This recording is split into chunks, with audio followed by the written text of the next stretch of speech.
Bismillahirrahmanirrahim. Assalamualaikum warahmatullahi wabarakatuh. Waalaikumsalam. Alhamdulillahirabbil alamin. Segala puji bagi Allah dan salat serta salam tak lupa kita curahkan kepada nabi kita Muhammad sallallahu alaihi wasallam.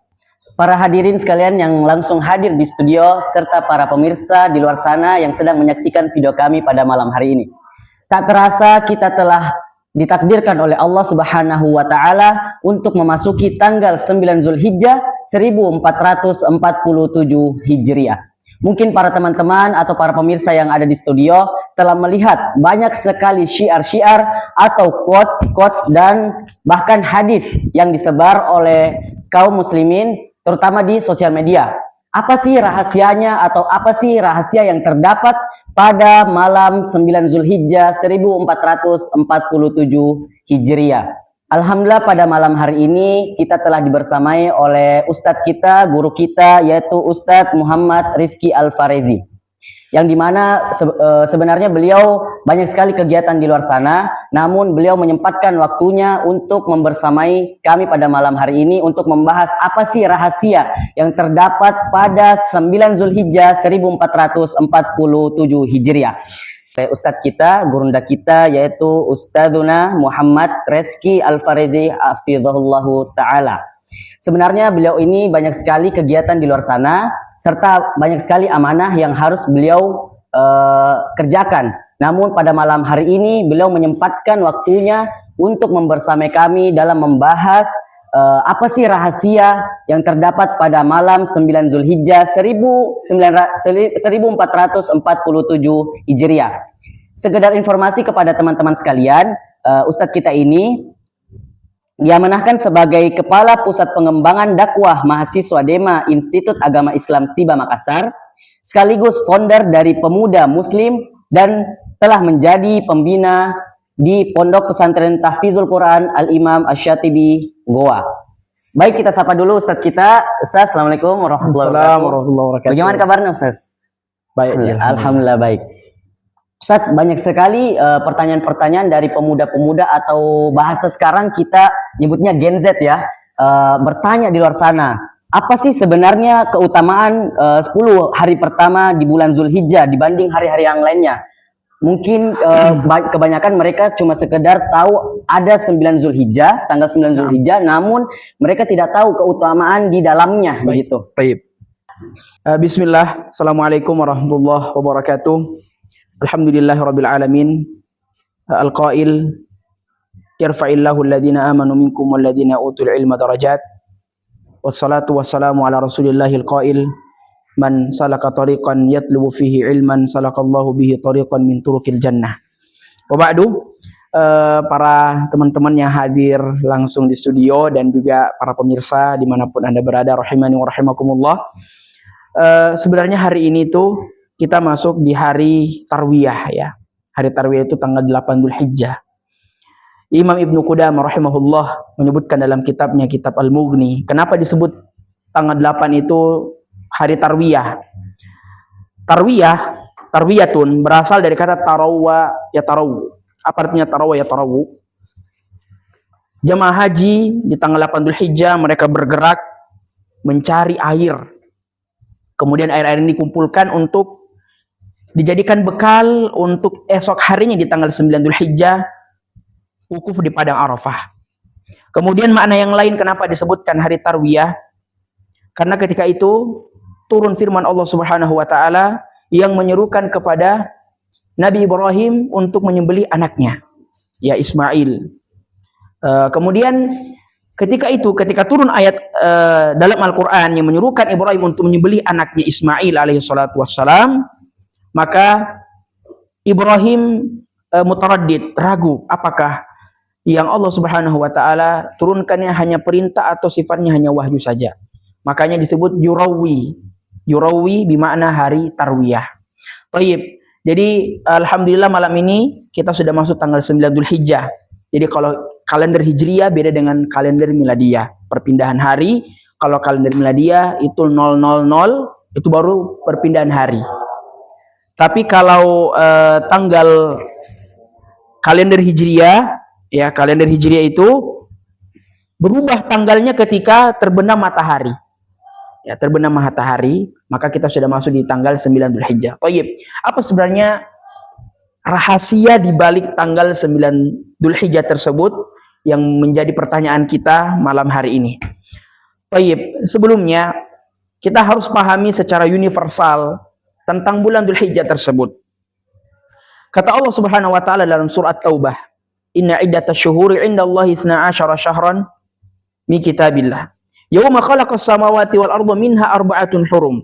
Dzalikad dinul qayyim fala tadhlimu fihinna anfusakum." Baik. Allah mengatakan sesungguhnya bilangan bulan yang Allah ciptakan ada 12 bulan sama seperti miladiah, ada 12 bulan, Januari sampai Desember. Kalau Hijriah juga 12 bulan. Ya, Muharram sampai Dzulhijjah. Dzulhijjah bulan 12. Urutan bulan Hijriahnya. Kemudian Allah mengatakan minha arba'atun hurum, ada 4 bulan yang Allah haramkan. Di antaranya ada Muharram, Rajab, Dzulqa'dah dan Dzulhijjah, yaitu bulan kita berada di dalamnya sekarang ini. Apa yang dimaksudkan dengan bulan haram? Apa yang dimaksudkan al-hurum dalam ayat di dalam surat Taubah tersebut?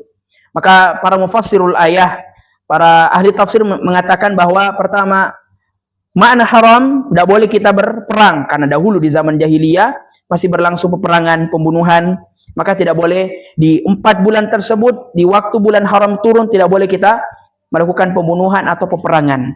Kemudian makna yang kedua adalah di bulan haram adalah bulan yang tidak boleh untuk kita melakukan dosa, maksiat.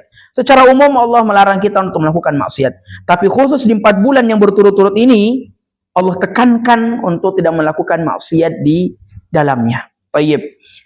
Tadi kita sudah sebutkan ayatnya dalam surat Taubah, ya. Sekarang kita tinjau dari sisi perkataan Nabi Shallallahu Alaihi Wasallam. Hadis Nabi Shallallahu Alaihi Wasallam begitu banyak menjelaskan tentang keutamaan bulan Dzulhijjah. Di antaranya hadis dari Abu Hurairah radhiyallahu taala anhu. Nabi Shallallahu Alaihi Wasallam mengatakan, "Ma min ayyamil amalus salih fihin ahabbu ila Allah min hadhil ayyamil ashar." Qalu ya Rasulullah wal jihadu fi sabilillah. Faqala Rasulullah sallallahu alaihi wasallam sallu ala nabi sallallahu alaihi wasallam wal jihadu fi sabilillah illa rajulan kharaja bi nafsihi wa malihi wa lam yarji minhu bidzalika minhu bi syai'. Ini hadis secara umum menjelaskan tentang keutamaan dari bulan Dzulhijjah. Sebelum kita membahas 9 Dzulhijjah, kita harus tahu apa sebenarnya yang terjadi di bulan Dzulhijjah tersebut.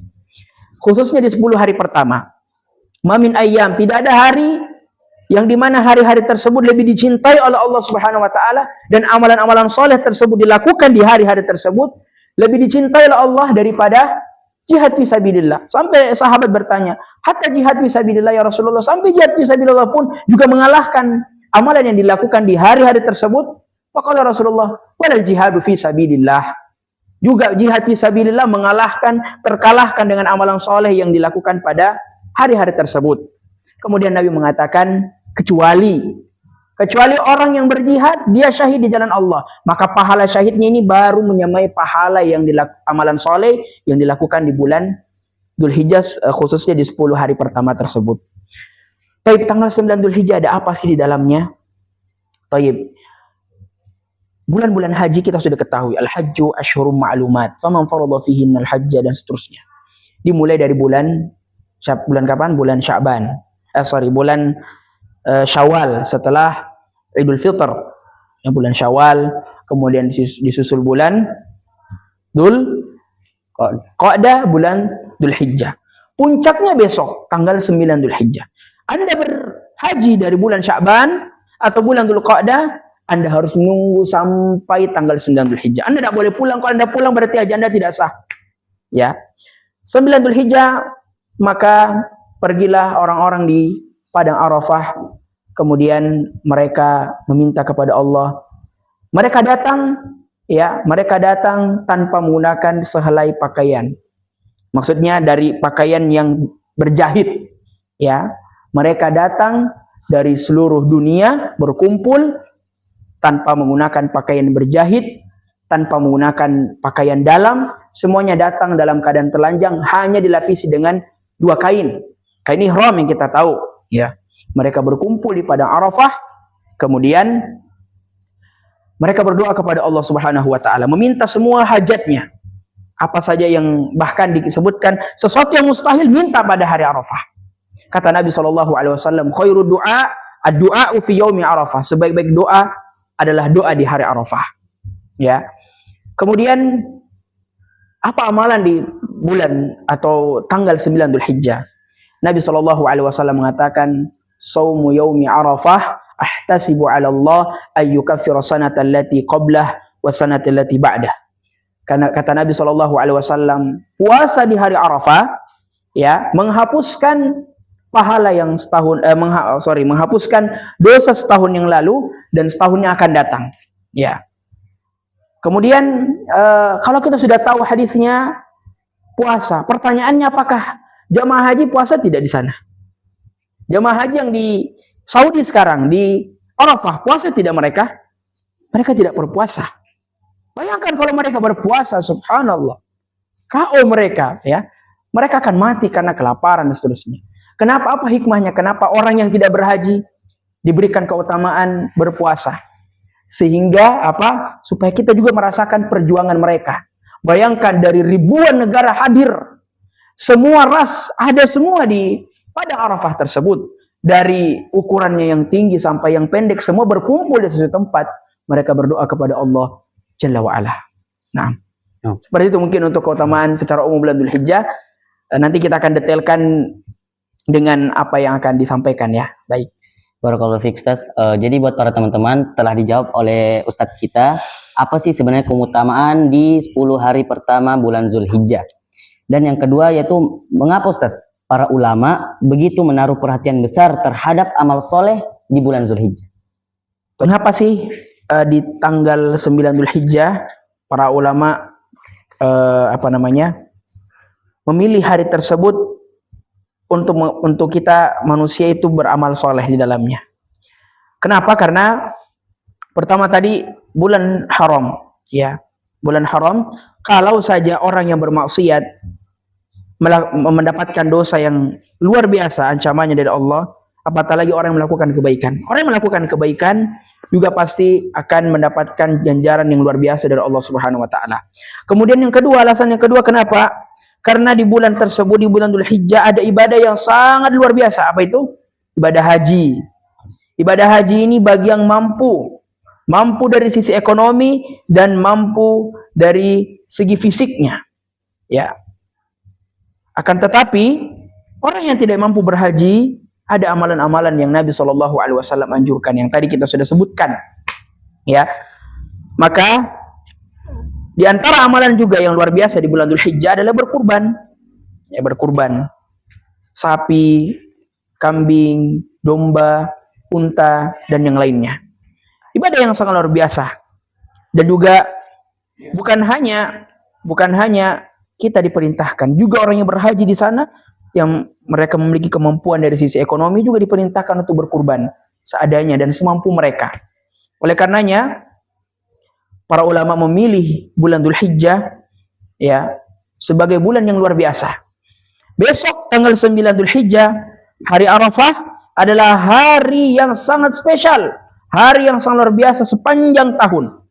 Kalau mungkin bagi kita hari yang spesial adalah hari lahir kita, misalnya kita sering banggakan hari ulang tahun, kita punya tanggal dan seterusnya, maka hari yang luar biasa dalam Islam selain bulan Ramadan tentunya adalah hari Arafah. Kalau di bulan Ramadan yang mulia adalah 10 hari terakhir malamnya. Tapi kalau di bulan Dzulhijjah khususnya di 10 hari pertama adalah siangnya. Kata Allah Subhanahu wa taala wal fajri walayalin ashar, dan 10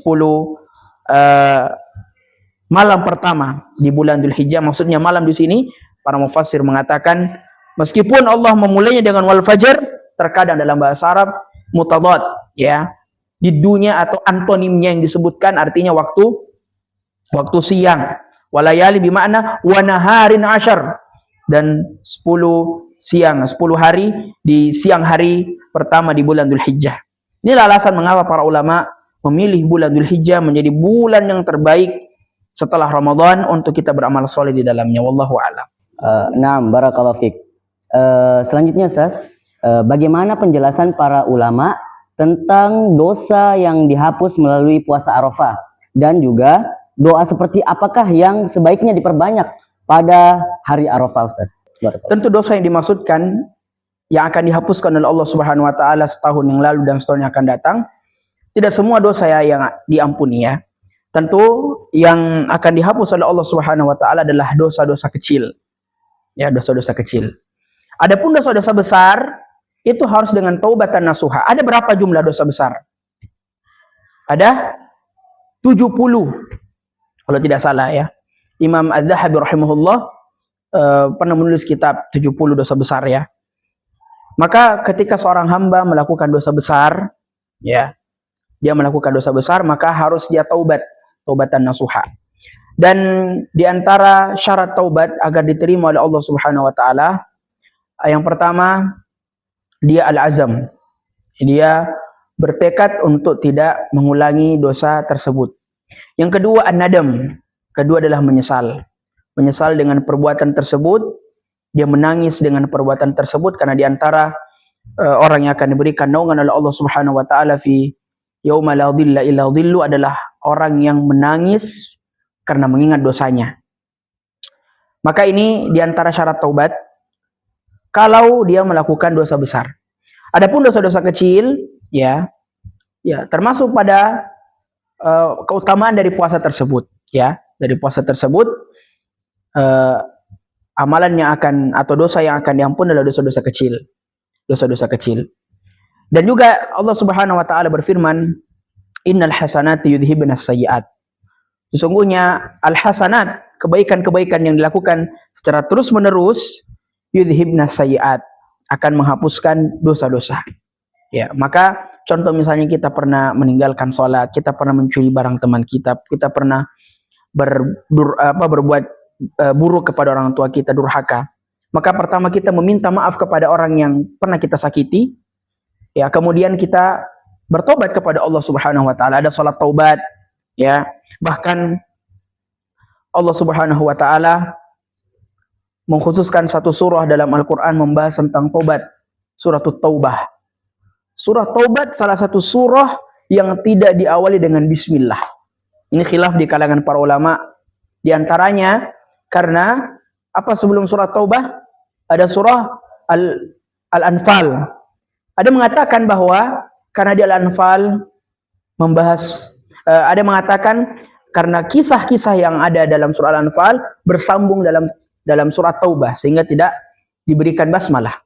Yang kedua, ulama mengatakan karena dalam surah Taubah itu kebanyakannya yang diceritakan oleh orang-orang kaum musyrikin sehingga tidak perlu ya dibacakan basmalah pada surah tersebut. Maka secara kesimpulan para pemirsa dan para teman-teman yang hadir di studio bahwa amalan yang dihapuskan oleh Allah dosa yang dihapuskan oleh Allah Subhanahu wa taala di hari Arafah adalah dosa-dosa kecil. Adapun dosa besar harus kita meminta kepada Allah Subhanahu wa taala bertobat. Kemudian juga apa saja doa yang kita ingin munajatkan kepada Allah Subhanahu wa taala di hari Arafah tersebut, maka kita sampaikan semua permintaan kita kalau bisa. Cut nanti nih ya. Cut dulu. Maka semua hajat kita, permintaan kita catat, kita list mulai malam ini. Kemudian besok ketika kita ingin berdoa, usahakan kita sudah hafal listnya apa permintaan, munajatkan kepada Allah Subhanahu wa taala. Para ulama kalau kita melihat mereka rahimahumullahu taala jami'an, mereka kalau berdoa kepada Allah itu berjam-jam. Mereka kalau berdoa kepada Allah sampai tangannya capek untuk diangkat. Kenapa? Karena dia betul-betul mengetahui kebutuhan dia kepada Allah Subhanahu wa taala. Kalau kita minta kepada manusia, kita akan capek-capek, kita akan merengek sampai manusia tersebut memberikan apa yang kita minta. Maka kita minta kepada Allah, harusnya kita juga seperti meminta kepada manusia, kita merengek. Maka para ulama mereka berjam-jam mengangkat tangan mereka karena mereka mengetahui kebutuhannya sangat banyak dan kekurangannya sangat banyak. Ya. Maka secara umum apa saja yang Anda ingin minta, maka minta di hari Arafah. Wallahu a'lam. Barakallahu fikum. Itulah tadi penjelasan singkat dari Ustadz kita. Beliau menyebutkan doa seperti apa yang sebaiknya diperbanyak pada hari Arafah. serta bagaimana penjelasan para ulama tentang dosa yang dihapus melalui puasa Arafah. Namun Ustaz, saya pernah mendengar hadis bahwa hadis tersebut mengatakan doa yang utama dilantunkan di hari Arafah yaitu la ilaha illallah wa la syarikalah lahul mulku wa lahul hamdu wa huwa ala kulli syai'in qadir. Apakah itu hadis sahih atau dhaif, Ustaz? Hadisnya sahih, dan ini diantara anjuran para ulama untuk kita perbanyak di hari Arafah adalah la ilaha illallah wahdahu la syarikalah lahul mulku wa lahul hamdu wa huwa ala kulli syai'in qadir. Juga sebenarnya di hari Arafah adalah hari di mana disempurnakan agama Islam. Allah mengatakan dalam surah Al-Maidah, Allah mengatakan al-yawma akmaltu lakum dinakum wa atmamtu alaikum ni'mati wa raditu lakumul Islam madina. Maka di hari Arafah adalah hari di mana sempurnanya agama kita dan disempurnakan nikmat kita. Naam. Barakallahu fiik. Nah, Ustaz, mengapa zikir dan takbir sangat ditekankan pada hari Zulhijjah? Pertama, firman Allah Subhanahu wa taala, Allah mengatakan liyadhkurusmallahi fi ayyami ma'lumat, ya. Mereka menyebutkan dan berzikir kepada Allah, menyebutkan nama Allah di hari-hari tertentu. Yaitu dimaksudkan al-ma'lumat di sini adalah hari-hari 10 pertama di bulan Dzulhijjah. Kemudian datang hadis Nabi sallallahu alaihi wasallam yang dimana secara teks sama dengan hadis yang pertama kita sebutkan, ma min ayamin ahabbu ilallahi fihinna min hadhil ayyamil ashar fa akthiru fihinna minat takbiri wat tahlili wat tahmid. Kata Nabi sallallahu alaihi wasallam, tidak ada hari yang lebih dicintai dan lebih agung di sisi Allah melainkan hari 10 hari pertama di bulan Dzulhijjah. Maka perbanyaklah di dalamnya takbir, tahmid dan tahlil, yaitu Allahu Akbar, la ilaha illallah, Allahu Akbar walillahil hamd. Tayyib. Takbir di sini kita sudah sebutkan dan perlu kita ketahui pada tanggal 1 sampai 10 Dzulhijjah itu kita dianjurkan untuk bertakbir mutlak namanya. Takbir mutlak itu mutlak, ya. Secara waktu, secara tempat kita diperintahkan untuk selalu bertakbir, bertahmid dan bertahlil. Adapun takbir muqayyad, takbir yang terikat, yaitu dimulai pada tanggal 11 sampai 13. Atau kita sebut hari apa? Hari tasyrik. Maka di hari tasyrik takbirnya muqayyad. Habis itu muqayyad terikat dengan waktu sholat. Maka setelah lepas sholat kita disunnahkan untuk bertakbir, bertahmid dan bertahlil tanpa dikomandoi. Maka ini menjadi dalil dasar kenapa di 10 hari pertama bulan Dzulhijjah kita disunnahkan untuk memperbanyak dzikir, di antaranya takbir, tahmid dan tahlil. Allahu a'lam. Masya Allah. Baik Ustaz, ini pertanyaan terakhir sekaligus closing statement pada segmen kali ini, yaitu bagaimana cara agar Gen Z semangat ibadah di bulan Zulhijjah tidak hanya semangat sesaat, karena yang kita tahu kan Gen Z eranya muda begitu kan, maksudnya banyak sekali godaan-godaan lah yang dimana mereka kadang mut-mutan dalam beribadah mungkin. Sebagai closing statement pada podcast atau talk show malam hari ini, bahwa kita mengingat kembali bahwa Allah Subhanahu wa taala menciptakan kita untuk beribadah. Dalam surah Ad-Dariyat Allah mengatakan wa ma khalaqtul jinna wal insa illa liya'budun. Dalam riwayat yang lain disebutkan illa liya'buduni, ya. Tidaklah aku ciptakan jin dan manusia melainkan mereka beribadah kepadaku. Ingat, tujuan kita diciptakan hanya untuk ibadah. Adapun yang lainnya hanya sampingan. Anda kerja, Anda belajar, itu hanya sampingan saja.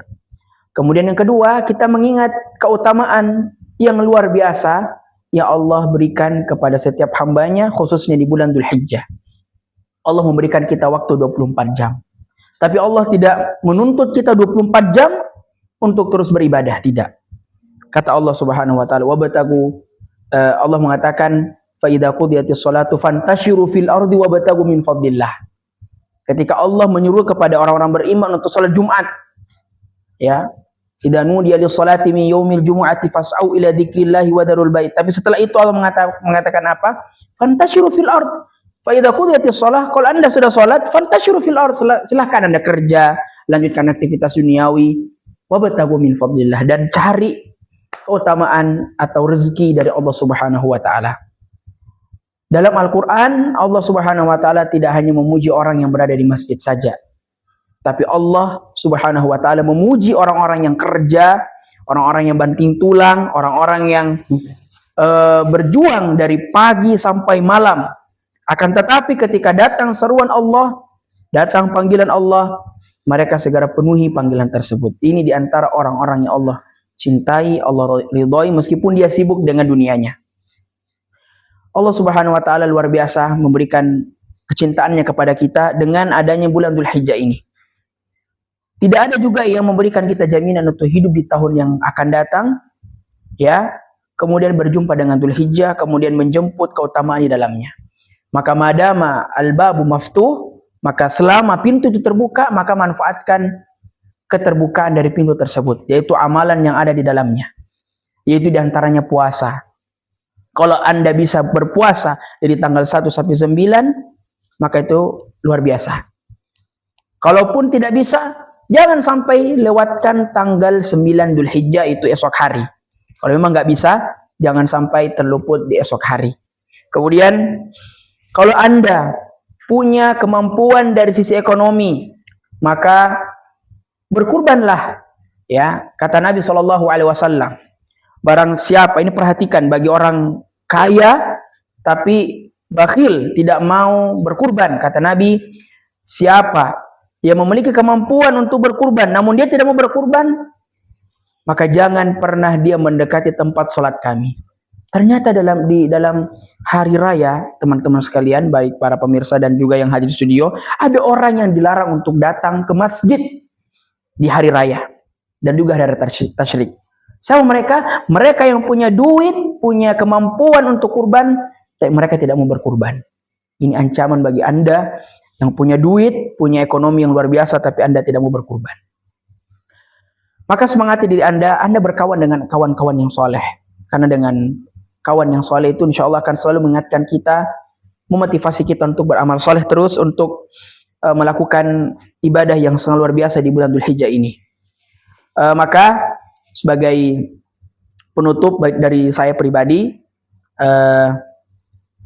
kita melihat bahwa zaman kita sangat luar biasa, banyak wasilah-wasilah kebaikan yang bisa kita lakukan. Maka selagi fasilitas itu ada, handphone ada, media sosial ada, kemudian juga fisik yang Allah Subhanahu wa Ta'ala berikan juga sempurna dan masih bisa kita lakukan segala hal, maka lakukan semuanya. Badiru bil khairat, tasabaku bil khairat. Dan Al-Quran berkali-kali Allah menyebutkan untuk kita tasabuk, ya, berlomba-lomba dalam kebaikan.